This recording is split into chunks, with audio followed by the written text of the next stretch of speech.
पारिवारिक पृष्ठभूमि को उन्होंने रखा कि मैं एक गरीब तबके से, गरीब परिवार से आया हूं, तो ये ना सोचे कि मेरा नाम धनी है तो मैं धनी परिवार से आया हूं। बिल्कुल सेम है, आदिवासी तो वही कहानी है। वही कहानी। और मैं छत्तीसगढ़ के उस दूरांचल प्रकृति वनों से आच्छादित प्राकृतिक कंदराओं, जलप्रपातों, गुफाओं से और नक्सली घटनाओं से अलचल बस्तर की उस सुकमा धरा से मैं ताल्लुकात रखता हूं। और आप सभी जानते हैं, कल हमारे सोरेन भाई कह रहे थे कि ग्राम क्षेत्रों में एक ग्राम व्यवस्था संचालित होता है, पटेल, पेरमा, पुजारी, गायता, माझी। वैसे ही मैं उस ग्राम व्यवस्था के कोड़की किचक कुटुंब परिवार से ताल्लुकात रखता हूं। तो आप जानते हैं कि कोड़की किचक क्या होता है? जानते हैं? जानना चाहेंगे? चलिए, थोड़ा सा मैं अट जाता है, तो मैं दूसरे तरह से इस प्रसंग को मैं आपको रूबरू कराता हूं। आप मुझे थोड़ा अवगत कराएंगे कि इस प्रकृति में आग की खोज कब और किसने की थी? आदिवासी ने। कोई आइडिया? हम सब जानते हैं, पढ़े हैं इतिहास में कि लगभग 1,50,000 वर्ष से 12,000 वर्ष पूर्व उत्तरी पाषाण काल में आग की खोज आदि मानव ने किया था, जब उन्होंने एक तर्क विवेक बुद्धि से, सहज बुद्धि से उन्होंने विवेक बुद्धि की ओर कदम रखा और उन्होंने देखा कि दो पत्थरों के रगड़न से, दो बांस की डंठलों के रगड़ से उसमें आग उत्पन्न हो रही है। आग उत्पन्न ऐसी होती है? होती है। आप सभी जानते हैं, इतिहास में पढ़े हैं, आदि मानव को जब आपने पढ़ा होगा तो ऐसे आपने पढ़ा है, जाना है। तो वैसे ही हमारे ग्राम व्यवस्था में, हमारा देवी आध्यात्मिक यात्राओं में जब माटी तैयार होता है तो उस परंपराओं में सबसे पहले आग को अन्न पकाने या अन्य उपयोग करने से पहले हमारे किचक परिवार द्वारा दो बांस को रगड़कर आग उत्पन्न करते हैं और अन्य कुटुंब परिवारों को जब आग देते तब ही चूल्हा जलता है। ये परंपरा उस उत्तर पाषाण काल आदि काल से अनवरत हमारी पीढ़ियों में संचालित, स्थानांतरित होते आ रहा है। शायद इसी परंपरा और इसी प्राकृतिक व्यवस्था को कारण हम आदिवासी प्रकृति पूजक कहते हैं और सच्चे मायनों में शायद समझता हूं ये मेरी आदिवासियत का हक है।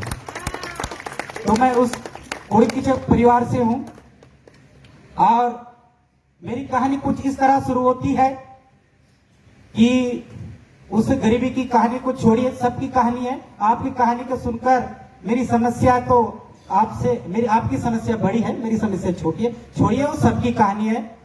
जब मैं पढ़ लिख कर मैं नौकरी पेशे में आया, मैं पेशे से एक सरकारी शिक्षक हूं, टीचर हूं, और आया तो मैं पहले अपनी आध्यात्मिक प्रवृत्ति से ज्यादा जुड़ाव था। गांव-गांव में यज्ञ हवन करते हुए नशा मुक्ति अभियान में हमने दीवार लेकर काम करके नशा के प्रति हमने जागरूकता फैलाई। नशा नाश का जड़ है भाई, इसका फल है अति दुखदाई।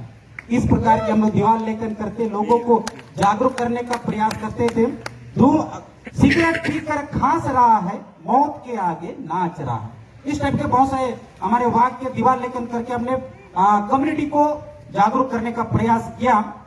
फिर गांव में, जब मैं गांव में आया तो हमने देखा शहरों में कि दुर्गा उत्सव, गणेश उत्सव पूरे जोर शोर से हो रही है, तो मैंने भी अपने युवा को कर हम भी करें।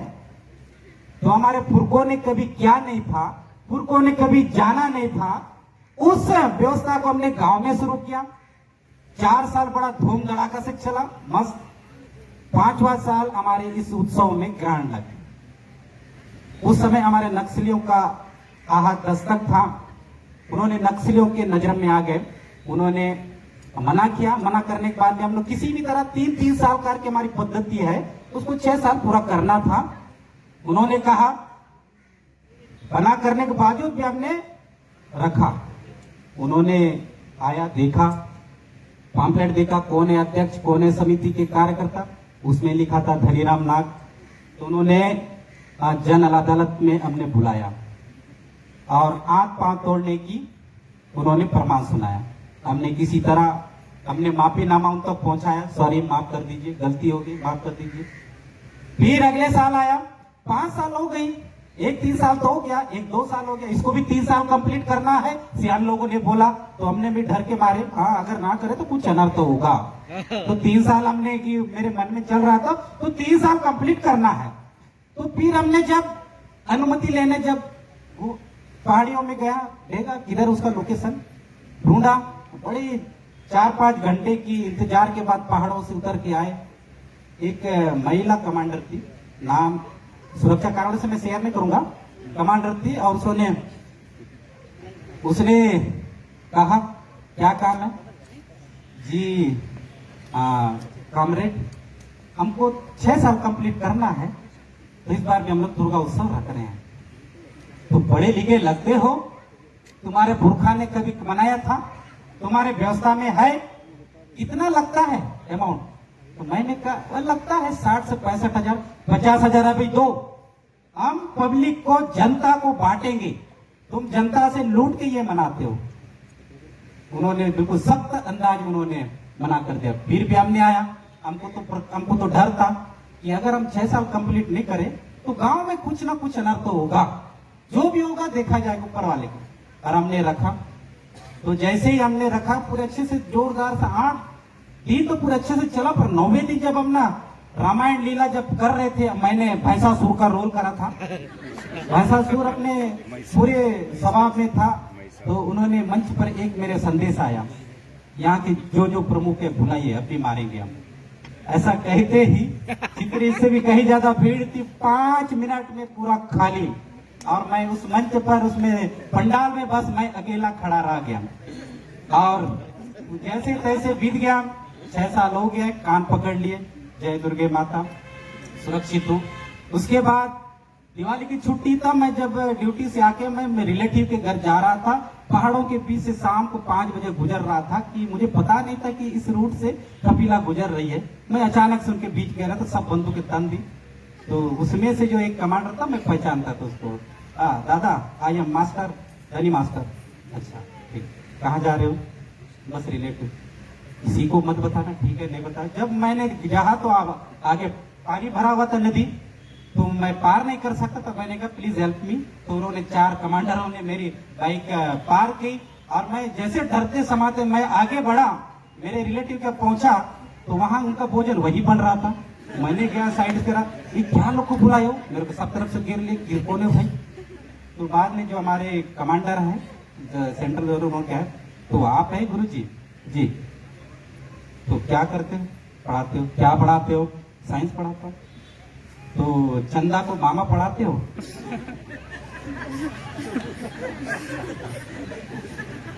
चंदा को मामा पढ़ाते हो, सूर्य को देवता पढ़ाते हो, साइंस जी। आप मास्टर हैं जी, साइंस के मास्टर हैं, आप लॉजिकली पढ़ाइए, साइंस को साइंस की भांति पढ़ाइए। तो आप कभी भी साइंस को आप सोलर सिस्टम को पढ़ा रहे तो चंदा मामा शब्द यूज ना करें। अगर वो उपग्रह है, वो हमारा ब्रह्मांड की, हमारे सूर्य की परिक्रमा करता है, तो चंद्रमा को चंद्रमा की तरह आप उसको परिचय कराइए। तो यहाँ मुझे दस्तक दी, मेरे एक टीचर के लिए दस्तक, प्लस मैंने वहां पर एक सामाजिक कार्य करने के लिए दस्तक। जब मैं आया अगले 7वें साल में, मैंने देखा फिर सियान लोगों ने बोला कैसे करना है कि नहीं, नमस्कार तो मैंने कैलकुलेट करा, उस अनपढ़ कमांडर की बातों को मैंने गौर किया। तो मैंने 6 सालों में क्या हासिल करा, मैं इतनी उपासना, तपस्या, इतनी जद्दोजहद, तल्लीनता के बाद मैंने क्या हासिल करा, मैंने कैलकुलेट किया, खुद आकलन करा। उन 6 सालों में मैं जनता से कितना 5,75,000 मैंने उस धार्मिक आयोजन में खर्च करा। बदले में मुझे क्या मिला कि गुरुजी ने पूरा पैसा खा के गाड़ी वगैरह खरीदा है, वो पूरा खाता था।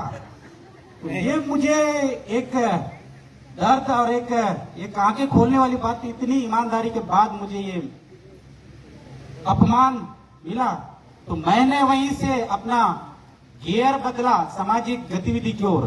जब मैं अपने समाज के लिए सोचा, अगर मैं 5,75,000 अपने कम्युनिटी के लिए खर्चा क्या होता तो कुछ दशा और दिशा अलग होता। तो मैंने वहां से सामाजिक व्यवस्था पर मैंने काम करना शुरू किया। तो वहां पर काम करना शुरू किया था। हमारा सामाजिक व्यवस्था में हमारा 3 संस्कार होते हैं।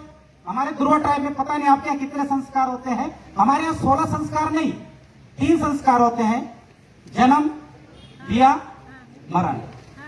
तो जन्म तो ठीक ठाक था। विवाह में क्या था, देखा देखी शहरों की चकाचौंध, डीजे, बैंड। एक्चुअली मैं बैंड मास्टर भी हूँ, तो मेरा बैंड तो धड़ाधड़ से चल रहा था, मैं खुश था। लेकिन सोचा कि इसको बदलाव करनी है। क्यों? क्योंकि हमारे ब्याह सिस्टम को जो है तितर बितर कर दिया था। जो आइडेंटिटी, जो है वहां पर जो पहचान है वो डिस्टर्ब किया था। क्योंकि हमारी जो वैवाहिक व्यवस्था ध्रुवा ट्राइब में केवल प्रकृति सम्मत है, रेला पाटा के साथ। तो हमने शुरू किया, हमने समाज में घोषणा करवाई कि अब जो विवाह होगा केवल ध्रुवा सिस्टम से होगा। हमने एक तो सामाजिक विवाह में गया, जब बैंड बजने लगे तो हमने विरोध करना शुरू किया। तो हमके लोग चिढ़ने लगे, गुरुजी बैंड वाला यार खुद मेरे को चिढ़ रहा है, मेरा बजाने नहीं दे रहा है, दूसरा तरफ बजा रहा है, ये कैसा। मुझे लोगों ने अगेंस्ट हुआ। तो मैंने बैंड को किनारा करा और मैंने एक युवाओं को साथ लेकर एक हमारे बस्तर के महान जननायक भूमकाल गुंडाधुर, आपने सुना होगा कुछ लोगों ने, जैसे यहाँ पर भगवान बिरसा है तो वहां क्रांतिकारी गुंडाधुर है 1910 भूमकाल के। हमने उस नाम से हमने एक कला मंच का गठन किया, गुंडाधुर लोक कला मंच। इसमें जो है कुछ हमारे पुलिस भाई है, मेरे जैसे टीचर है, और कुछ पटवारी है, कुछ नेता है। इस टाइप के हमारी युवा केवल मेरी जनरेशन थे। हमने गठन किया और अब उन विवाह कार्यक्रम में अपना रेला पाटा ऐसी लंटी मार के बिल्कुल मदमस्त होकर हमने उस विधान को संचालित करना सोचा। लोग देखने लगे, अरे गुरुजी यार लंटी मारा। उन्होंने भी यस, ये हमारी पहचान है, ये हमारे पुरखों की पहचान है, क्यों नहीं मारेंगे, यही तो गुरुजी है। तो हमने धीरे धीरे शुरू किया, 1 साल 2 साल। अभी हमारे इस वैवाहिक कार्यक्रम में हमको उस पुरखों की उबाऊ गीत रेला पाटा मालूम नहीं, लेकिन जब हम ध्रुवा ढोल किकिच्चा जलाजल के साथ जब हम उस पाटा को दोहराते हैं, अदुयो यारा जुर जबलाया, अदुयो यारा ओ जायो, अदुयो यारा दादा बलाया, अदुयो यारा दादायो। ये जो गीत है ये हमारे ध्रुवा कम्युनिटी में ऐसा क्यों गाया जाता है, ध्रुवी में क्यों गाया जाता है? क्योंकि जब बहू जो है, दुल्हन जो है, दूसरे घर से जब अपने ससुराल आती है तो वो रिश्तों को नहीं जानती है कि कौन क्या लगेगा, क्या रिश्ते में है।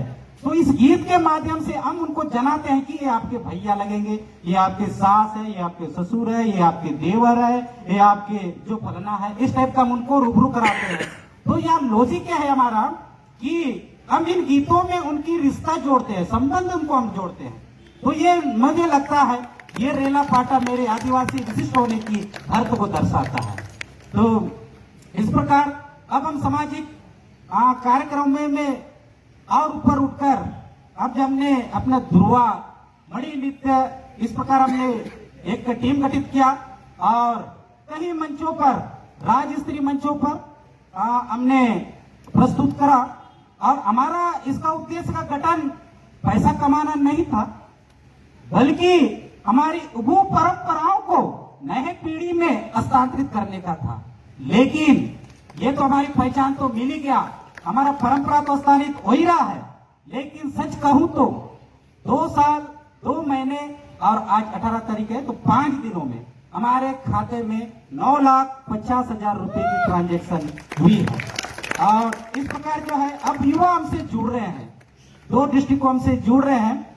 और इसके अलावा ये तो संस्कृति बात हुई। अब जो है लोग लंगोट लगाना शर्माते थे, अब जब हम बिरसा मुंडा जयंती, एवरी दूर महोत्सव में जब हम रैंप वॉक कराते तो एक से एक युवाओं की भीड़ उमड़ती है, हम आएंगे रैंप वॉक करने। तो वहां पर जो है अब हमें लगता है जो लंगोट लगाने के शर्माते थे, अब हमारी युवा पीढ़ी जो इस परिवेश से अपने आप को आत्मसात करते हुए उस विशिष्ट पहचान को आगे बढ़ा रहे। तो मुझे लगता है ये जो पहचान है, ट्रेडिशन, इससे जो परिभाषा तय होती है, शायद सच कहूं तो मेरे मायने में यही आदिवासियत है। और फिर आगे बढ़ते हुए हमने गुंडादुर लोक कला मंच को दायरा को बढ़ाया, हमने साहित्य के क्षेत्र में कदम रखा।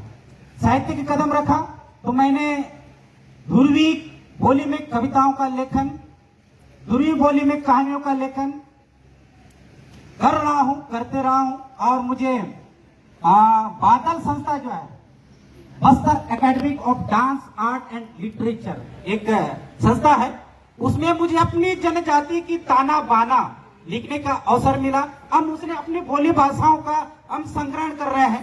क्यों कर रहे हैं? अगर नहीं करें तो क्या होगा?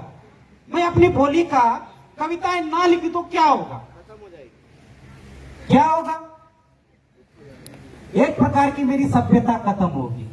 मेरी जो इतिहास की जो वर्ड है, शब्द है, जिससे मेरा पीढ़ी जो है डायरेक्ट मेरी सभ्यताओं से जुड़ता है, अगर मेरी बोली भाषा खत्म होती है तो मेरी एक सभ्यता का अंत होगा। इसलिए मैं एक कविताएं लिखता हूं अपनी बोली भाषाओं में। और इन बोली भाषाओं को देखते हुए अभी मुझे पिछले 2 सालों में मुझे अपना छत्तीसगढ़ दूरदर्शन में मुझे अपनी कविताओं को प्रस्तुत करने का मौका मिला। और पिछले जो अंतर्राष्ट्रीय साहित्य सम्मेलन भोपाल में 2023 में मेरे एक भाई भी दिख रहे हैं, उन्होंने मुझे अपने ध्रुवा ट्राइब से उस अंतर्राष्ट्रीय साहित्य सम्मेलन में मुझे मेरी कविता पाठ करने का मुझे अवसर दिया और मुझे बुलाया।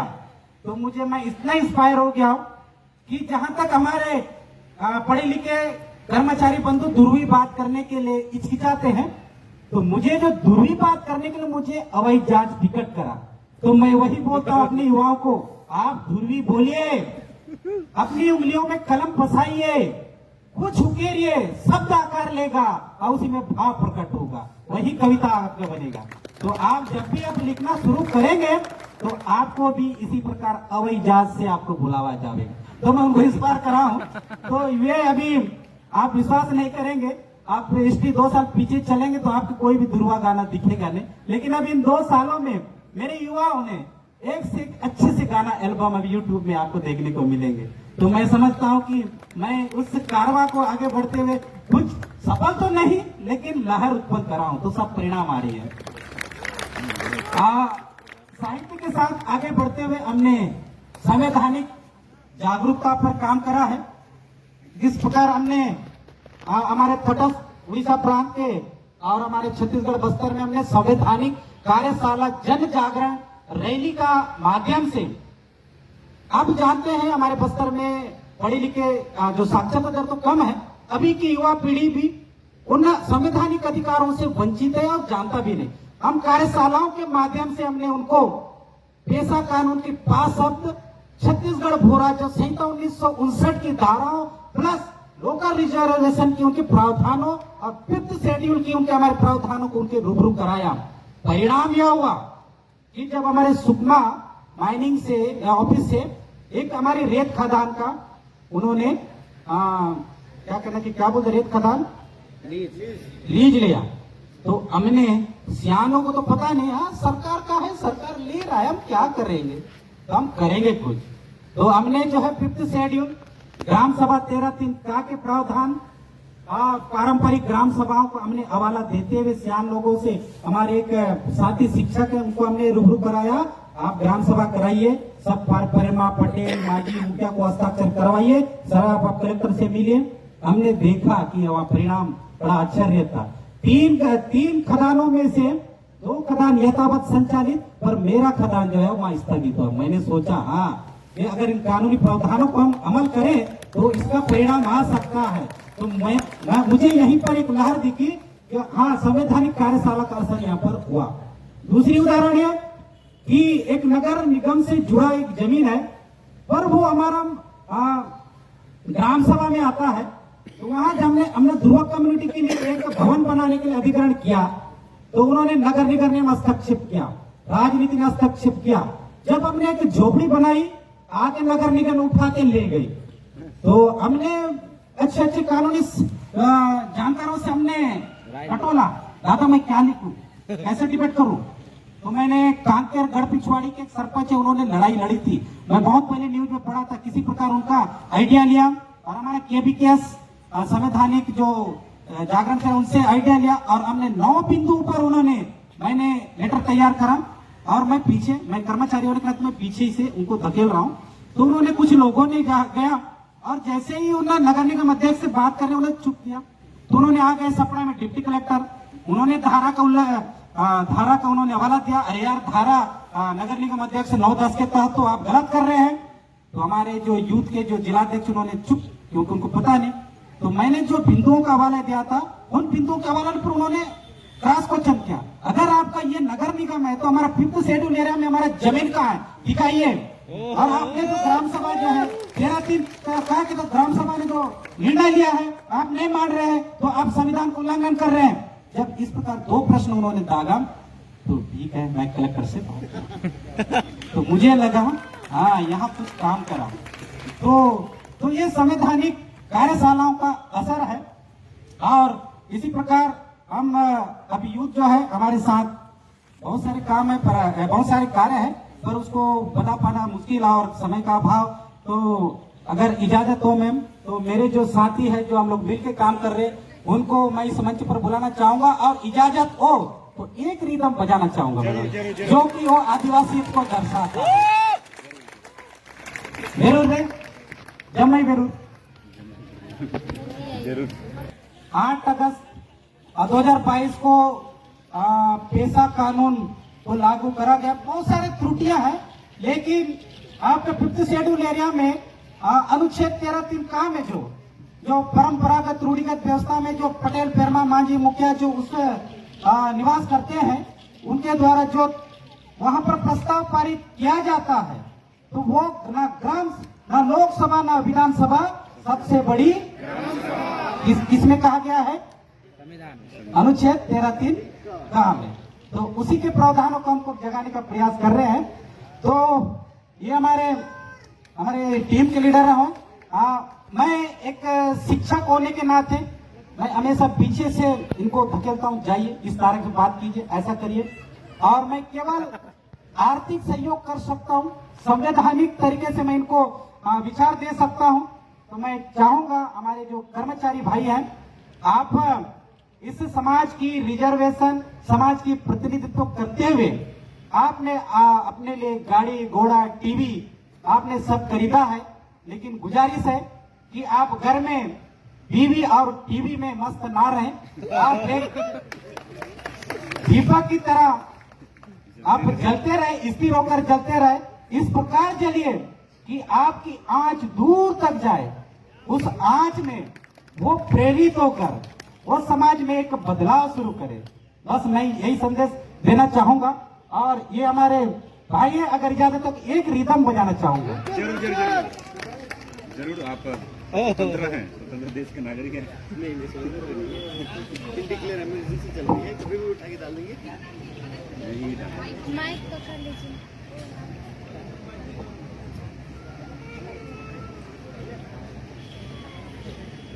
एक्चुअली मैं अपने डांस टीम का मैं वादक हूं और मैं अपने कम्युनिटी का